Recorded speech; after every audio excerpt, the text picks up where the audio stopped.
Cyber crime ఆశ, ఆశయము, మనిషి ఆచరణ. దీనిలో ఏది ప్రధానం? ఆశ. అత్యాశ, పేరాశ, దురాశ. ఇటీవల కాలంలో నిన్న 2.5 కోట్ల కంటే ఎక్కువ పోగొట్టుకున్న సందర్భాలు ఉన్నాయి.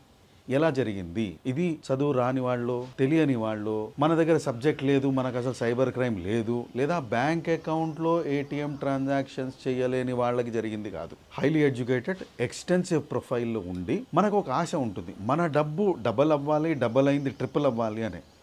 500% మీ డబ్బు పెరుగుతుంది, అది కూడా స్వల్ప కాలంలో పెరుగుతుంది అనగానే బాగుంది కదా అనే ఒక ఆశతో ఇన్వెస్ట్మెంట్ చేయడం అనేది జరిగింది. మరి చదువుకున్న వాళ్ళు ఎలా కన్ఫర్మేషన్ చేసుకుంటారు 500% వస్తుంది అంటే? స్కామర్ ఇంకా తెలియగలడు. ఏం చేశాడు? Security exchange board of India registered certificate ఒకటి చూపించాడు. ఈ సర్టిఫికేట్ మనం వెరిఫై చేసుకోవడం అనేది ప్రధానం. అది చేసుకోకుండా స్క్రీన్లో చూపించిన సర్టిఫికేట్ ప్రమాణం అనుకొని నమ్మి మోసపోయిన కేసే ఇది.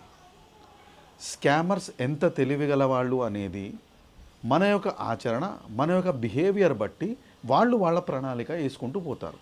కామన్ సైబర్ క్రైమ్ ఫ్రాడ్స్లో ఏం జరుగుతుందంటే, డబ్బు ఒక అకౌంట్కి వస్తుంది, ఫ్రాక్షన్ ఆఫ్ సెకండ్స్లో 10-15 అకౌంట్లకు వెళ్ళిపోవడం జరుగుతుంది.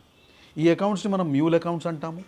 ఈ ఎంటైర్ ట్రాన్సాక్షన్ని మనం ఒక సీక్వెన్షియల్ ట్రాన్సాక్షన్ అంటాం. సైబర్ క్రైమ్ ఫ్రాడ్ కంప్లైంట్ తీసుకునేటప్పుడు 1930కి ఫోన్ చేయండి అంటారు. 1930 చాలా పాపులర్ నెంబర్, కానీ చాలా కంప్లైంట్స్ కూడా వస్తుంటాయి. మేము 1930 ట్రై చేసామండి తగలలేదండి అని. మీరు 1930 కంప్లైంట్ కంటే మీరు చేయాల్సింది ఏంటంటే, సైబర్ క్రైమ్ పోర్టల్లో లాగిన్ అయ్యి మీరు ఏ అకౌంట్కి అయితే ట్రాన్స్ఫర్ చేశారో ఆ అకౌంట్ నంబర్సు, డీటెయిల్స్ మీరు పెడితే ఆన్లైన్ ట్రాన్సాక్షన్ అయింది కాబట్టి ఆన్లైన్గా మీ కంప్లైంట్ రిజిస్టర్ అయ్యి ఆ అకౌంట్స్లో ఇమీడియట్గా ఫ్రీజ్ అవ్వడానికి అవకాశం ఉంటుంది, మీ డబ్బులు రిటర్న్ రావడానికి అవకాశం ఉంటుంది.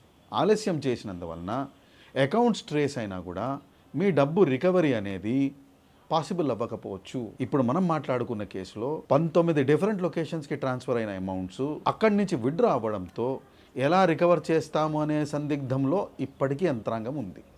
ఇలాంటి సందర్భాలు వస్తే సైబర్ క్రైమ్ జనరల్గా కంప్లైంట్ రాసుకునేటప్పుడు అక్యూజ్డ్ అన్నోన్ అని రాసుకుంటుంది. ఎందుకంటే ఏ వ్యక్తి మీకు ట్రాన్స్ఫర్ చేశారో అనేది మీకు తెలియదు. రెండోది, మీకు సెక్షన్లు ఏవైతే వస్తాయో 316 BNS cheating, 318 cheating by personation, information technology యాక్ట్లో మీరు 66C ఐడెంటిటీ థెఫ్ట్ అనేది మనం పెట్టుకోవచ్చు.